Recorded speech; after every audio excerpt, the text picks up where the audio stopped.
Halo semuanya, jumpa lagi dengan saya Kalim. Jadi hari ini saya akan membahas mengenai evaluasi kebijakan pendidikan. Nah, mungkin kita ada yang tahu, yang namanya pendidikan tentu wajib adanya namanya kebijakan. Kenapa? Karena kebijakan digunakan untuk memantau dan memastikan bahwa pendidikan itu benar-benar dapat mengembangkan terus juga dapat benar-benar dijalankan dengan baik kepada semua siswa. Nah, lalu butuh namanya evaluasi. Evaluasi adalah agar kebijakan kita benar-benar berjalan maksimal sesuai yang diharapkan. Oke, kita bahas dulu. Pertama-tama saya akan bahas mengenai pendahuluan kenapa kita perlu melakukan evaluasi kebijakan pendidikan.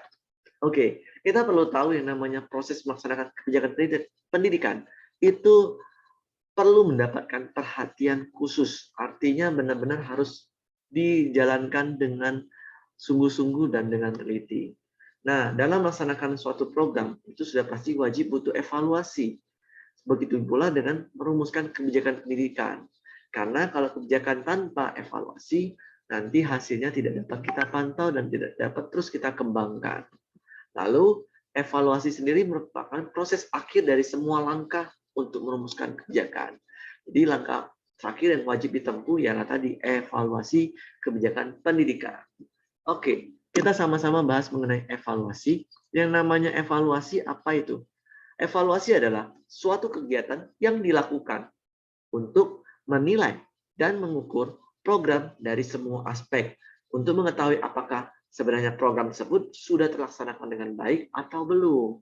Lalu juga untuk melihat apakah sudah sesuai dengan perencanaan dan harapan atau belum. Jadi, yang namanya evaluasi kebijakan pendidikan adalah suatu rangkaian proses, yaitu untuk menilai dan mengukur seberapa jauh suatu kebijakan pendidikan membuahkan hasil dengan membandingkan antara hasil yang diperoleh dengan tujuan dan target ataupun perbandingan dari input dan output sebagai aspek efisiensi dari kebijakan yang telah ditetapkan. Itulah tadi arti dari evaluasi kebijakan pendidikan. Nah, selanjutnya kita perlu tahu, namanya membuat evaluasi tentu ada tujuan.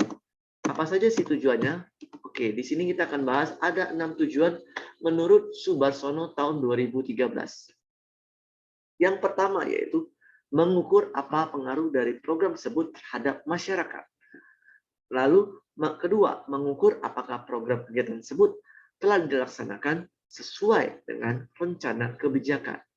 Lalu mengukur apakah pelaksanaan program sesuai dengan standar atau belum. Kemudian untuk mengidentifikasikan dan menemukan permasalahan yang dihadapi. Lalu mengembangkan staf pelaksana program pendidikan agar staf tersebut benar-benar dapat menunjang ataupun mendukung program kebijakan pendidikan kita. Lalu yang terakhir adalah memenuhi ketentuan undang-undang dan produk peraturan lainnya. Jadi kita perlu tahu setiap kebijakan juga harus sesuai dengan ketentuan undang-undang yang ada. Oke, selanjutnya kita perlu tahu tentang manfaat evaluasi kebijakan pendidikan. Jadi manfaat ini menurut Howard and Peters tahun 1985 dibagi jadi dua, yaitu dimensi internal dan juga dimensi eksternal.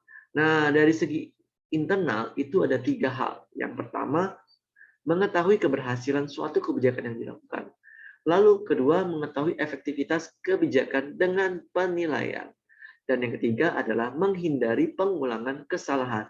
Artinya apa? Dalam segi internal kita perlu tahu apakah kebijakan tersebut setelah dievaluasi bisa melihat keberhasilannya benar-benar tercapai atau tidak. Lalu efektivitas berjalannya kebijakan tersebut apakah sesudah baik. Dan apakah kita terus melakukan kesalahan yang sama atau tidak. Seperti itu. Lalu di bidang eksternal ada dua. Yang pertama adalah untuk memenuhi prinsip akuntabilitas publik. Dan yang kedua, untuk mensosialisasikan manfaat sebuah kebijakan. Jadi yang namanya sebuah kebijakan itu harus kita sosialisasikan dengan baik.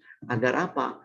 Agar kebijakan tersebut dapat benar-benar dipahami dan juga dapat diterapkan di semua kalangan tanpa memilih ataupun tanpa tidak merata seperti disebut. Oke, lanjut. Kita akan bahas mengenai monitoring evaluasi kebijakan. Jadi menurut bahwa tahun 1994 dan juga menurut William N. Dunn tahun 2003, monitoring itu ada 4 hal evaluasinya. Fungsinya yaitu pertama untuk ketaatan, yang kedua untuk pemeriksaan, yang ketiga sebagai laporan, dan yang keempat untuk penjelasan. Jadi dengan adanya evaluasi, kita bisa memastikan kita rutin melaksanakan program kebijakan tersebut. Yang kedua, kita bisa rutin memeriksa program tersebut sesuai dengan standar yang ditentukan atau belum. Lalu laporannya juga jelas, karena kita terus evaluasi. Terakhir, kita bisa menjelaskan dengan baik program ataupun pelaksanaan yang telah terjadi dapat dijelaskan dengan baik. Oke, lalu monitoring evaluasi pendidikan itu sebenarnya dilakukan oleh pimpinan, yaitu untuk apa? Untuk melihat dan memantau jalannya organisasi selama kegiatan berlangsung. Juga untuk mengukur, menilai ketercapaian tujuan. Juga untuk mencermati faktor pendukung serta penghambat pelaksana program kebijakan pendidikan. Nah, dalam memonitoring, kita harus mengumpulkan data untuk dianalisa. Hasil analisa itu nanti diinterpretasikan dan dimaknakan sebagai masukan untuk pimpinan sebagai bahan ataupun data untuk mengadakan perbaikan nantinya. Nah, inilah fungsi evaluasi menurut Kemendikbud tahun 2013. Oke, selanjutnya kita akan menjelaskan tentang problem ataupun masalah evaluasi kebijakan pendidikan. Nah, di sini ada beberapa problem atau masalah yang akan kita hadapi. Yang pertama, tujuan kebijakan itu tidak jelas. Jadi terkadang kebijakan sudah jelas, tapi tujuannya tidak jelas, sehingga tidak tercapailah kebijakan yang diharapkan. Lalu, cepatnya perkembangan masyarakat. Jadi kebijakan kita itu tidak bisa mengikuti perkembangan masyarakat yang jauh lebih cepat. Nah, yang ketiga adalah ketidakjelasan masalah.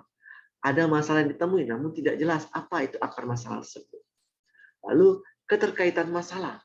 Maksudnya masalah tersebut hubungannya apa sih dengan kebijakan kita? Perlu cari tahu dengan jelas.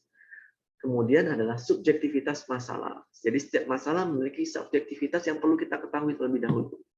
Nah, selanjutnya adalah kendala psikologis dari aktor pelaksana kegiatan. Jadi aktor pelaksana kegiatan itu bisa jadi guru, sekolah, orang tua, ataupun semua bidang dan juga orang yang berperan untuk mendukung pendidikan. Seperti itu. Lalu dari segi kendala ekonomis, setiap siswa memiliki faktor ekonomi yang berbeda tentunya.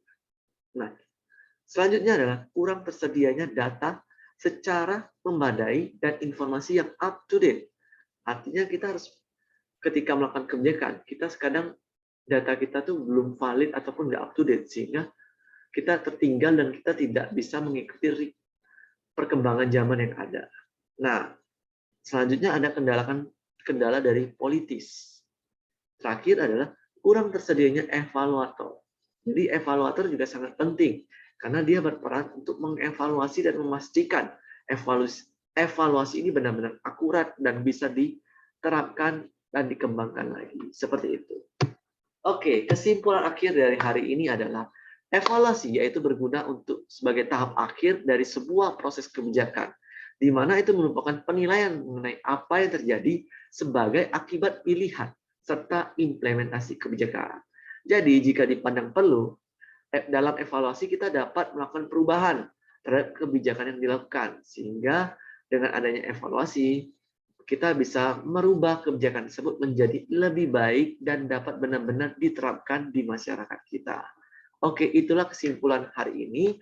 Jangan lupa dukung saya dengan like, subscribe, dan komen YouTube saya. Terima kasih. Goodbye.